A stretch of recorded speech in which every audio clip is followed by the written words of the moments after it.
అధ్యక్ష, గౌరవ సభ్యులు రవికుమార్ గారు, చరితారెడ్డి గారు, మాధవిరెడ్డి గారు ఇచ్చిన వాళ్ళు అడిగిన క్వశ్చన్స్కి అధ్యక్ష, ఇక్కడ ఇది ఒక పెద్ద దాని అంటే లాస్ట్ గవర్నమెంట్ అసలు అంటే ఇటువంటి దాన్ని ఏమంటారు యాక్ట్లను కూడా చదువుకోకుండా ఎంత గుడ్డిగా ఇటువంటి జీవోలు ఇష్యూ చేసిందని చెప్పడానికి ఇది ఒక తార్కాణం కింద మనం భావించవచ్చు అధ్యక్ష. ఎందుకంటే యాక్చువల్గా వీళ్ళని మహిళా లేదా గ్రామ వార్డు మహిళా సంరక్షణ కార్యదర్శుల కింద ఇందాక సభ్యులు చెప్పినట్టుగా జీవో నెంబర్ ఎంఎస్ నెంబర్ 129 ప్రకారం 2019లో వీళ్ళు నియమించడం జరిగింది అధ్యక్ష. ఓవరాల్గా చూస్తే అధ్యక్ష వీళ్ళు 15,000 మంది రిక్రూట్మెంట్ చేస్తే అధ్యక్ష దగ్గర 13,815 మంది ఈరోజు కార్యదర్శుల కింద మహిళా సంరక్షణ కార్యదర్శుల కింద పనిచేసే పరిస్థితి ఉంది అధ్యక్ష. అందులో సుమారుగా 1,189 ఆటోమేటిక్గా ఇంకా ఖాళీలు ఉన్నాయి అధ్యక్ష. అయితే 13,815 మందికి అధ్యక్ష 2021కి వచ్చేసరికి మళ్ళీ జీవో నెంబర్ 60 ప్రకారం చేసుకుని వాళ్ళని ఒక మహిళా రక్షణ కార్యదర్శుల కింద వార్డు లేక గ్రామ మహిళా రక్షణ కార్యదర్శుల కింద మార్చి వాళ్ళకి ఒక సెపరేట్ జాబ్ చార్ట్ ఇచ్చారు అధ్యక్ష.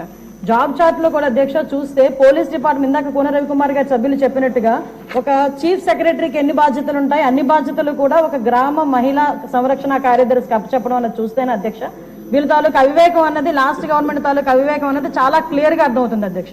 ఎందుకంటే అధ్యక్ష ఈ రోజు మనం ఇక్కడ చూసుకుంటే అధ్యక్ష పోలీస్ డిపార్ట్మెంట్ లో ఒక ఉద్యోగం సాధించాలంటే వాళ్ళు శారీరక దారుఢ్య పరీక్షలు వాళ్ళు నెగ్గాలి, రిటర్న్ టెస్ట్ వాళ్ళు ఎగ్జామ్ పాస్ అవ్వాలి, 9 months ట్రైనింగ్ కఠోరమైన ట్రైనింగ్ ఉంటుంది అధ్యక్ష. కఠోరమైన ట్రైనింగ్ తర్వాతనే ఆ పోలీస్ కానిస్టేబుల్స్ కింద వాళ్ళు అందరూ కూడా బయటకు వచ్చి పోలీస్ డిపార్ట్మెంట్ వర్క్ చేసే పరిస్థితి ఉంటుంది అధ్యక్ష. కానీ వీళ్ళని మహిళా రక్షణ కార్యదర్శి కింద ఏర్పాటు చేసిన తర్వాత కేవలం 2 వారాలు వాళ్ళకి ట్రైనింగ్ ఇచ్చి ఒకటేమో ఒక వారం పోలీస్ డిపార్ట్మెంట్ వాళ్ళు ఇంకొక వారం ఐసిడిఎస్ డిపార్ట్మెంట్ వాళ్ళు ట్రైనింగ్ ఇచ్చి ఓవరాల్ చెప్పాలంటే వీళ్ళు గ్రామాల మీద వదిలేశారు అధ్యక్ష.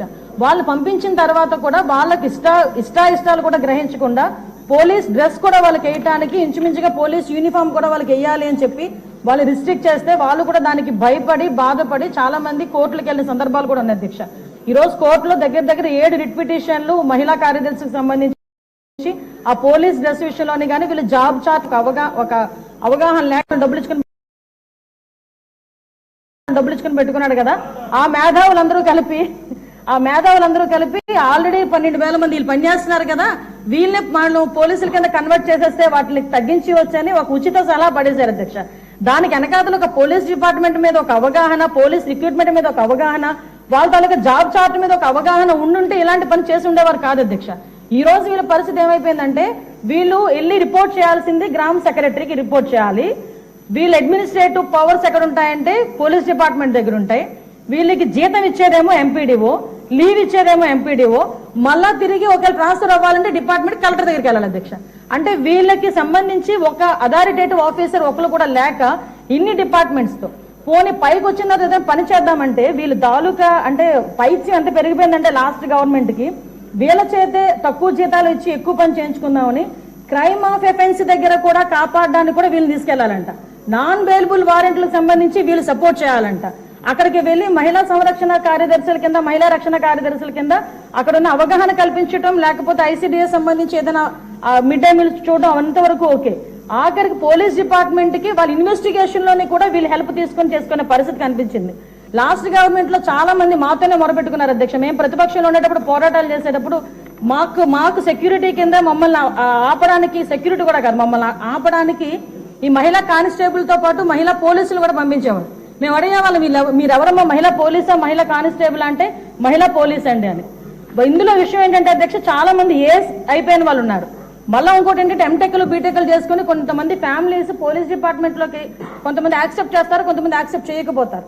ఇలాంటి సిచ్యువేషన్స్ అన్నింటిలోని కూడా ఈ రోజు వీళ్ళు పడుతున్న బాధ అధ్యక్ష వర్ణనాతీతం. ఇంకొకటి ఇందులో కొసమెరుపు ఏంటంటే ఎన్నో సంవత్సరాల కానిస్టేబుల్ కింద చేస్తే హెడ్ కానిస్టేబుల్ ప్రమోషన్ వస్తుంది. హెడ్ కానిస్టేబుల్ దగ్గర నుంచి ఒక ఏఎస్ఐ, ఎస్ఐ, సిఏ ర్యాంక్ వరకు వెళ్తారు. వీళ్ళు ఎటువంటి రిక్రూట్మెంట్ లేదు, ఎటువంటి శారీరక దృఢ పరీక్షలు లేవు, ఎటువంటి రిటర్న్ టెస్టులు లేవు, ఎటువంటి ట్రైనింగ్స్ లేవు. వీళ్ళకి కూడా మహిళా పోలీస్ దగ్గర నుంచి అప్ టు ఇన్స్పెక్టర్ వరకు కూడా వీళ్ళకి కూడా ఒక ప్రమోషన్ జాబ్ చార్ట్ ఇచ్చేసి ఒక జీవో కూడా రిలీజ్ చేశారు అధ్యక్ష. అంటే వీళ్ళు ఎంత అంటే అవగాహన లేదు. అప్పుడు మనందరం అనుకునే వాళ్ళు తొగ్గులకు పరిపాలన అంటే దానికి ఇది ప్రత్యేక సాక్ష్యం కింద మనం ఈ మహిళా రక్షణ కార్యదర్శుల గురించి చూడాలంటే ఇది మనం చెప్పుకోవచ్చు అధ్యక్ష. ఇన్ని రకాలుగా వీళ్ళు చేసిన అధ్యక్ష వీళ్ళకి ఏంటంటే అధ్యక్ష ఎస్కార్ట్ డ్యూటీలు, బందోబస్తు డ్యూటీలు, వాళ్ళు అక్కడికి వచ్చి ఏడ్చేవారు అధ్యక్ష. ప్రస్తుతం చాలా మంది మేము వచ్చిన తర్వాత కూడా ఇప్పుడు ఈ విషయంలోనే గౌరవ సభ్యులందరూ కూడా చెప్పడం జరిగింది. వీళ్ళు పోలీస్ డిపార్ట్మెంట్ కి సంబంధించిన వాళ్ళ కింద ఉంచాలా, లేకపోతే ICDS లో మనం పంపించుకోవాలా, వేరే ఎవరికైనా ఏదైనా జాబ్ చార్ట్ ఇచ్చి సపరేట్ గా వీళ్ళు ఏదైనా మనం చేయాలా అనేది ఆలోచన చేసుకోవడానికి ఒక సుదీర్ఘమైన చర్చ అయితే జరగాలి అధ్యక్ష. మేము చర్చిస్తాం అధ్యక్ష.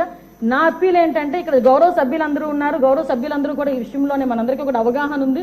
ఈ గౌరవ సభ్యులందరూ కూడా ఈ విషయంలో, ఈ మహిళా కార్యదర్శుల విషయంలో మనం ఏం చేస్తే వాళ్ళ సేవలు వినియోగించుకునేటట్టుగా ఉంటుందో గౌరవ సభ్యులు ఎవరైనా లిఖితపూర్వకంగా మాకు సూచనలు సలహాలు ఇచ్చినా దాన్ని బేస్ చేసుకుని అదేవిధంగా మనం డిపార్ట్మెంట్ వాళ్ళతో కూడా చర్చించి దీని మీద నిర్ణయం తీసుకుని యాజ్ ఎర్లీ యాజ్ పాసిబుల్ మహిళా కార్యదర్శులకి వాళ్ళకి ఒక సంరక్షణ కార్యదర్శులకి, మహిళా సంరక్షణ కార్యదర్శులకి ఒక జాబ్ చార్ట్ ఇస్తామని చెప్పి ఈ సభ ద్వారా మీ ద్వారా సభకు తెలియజేసుకుంటున్నాను అధ్యక్ష.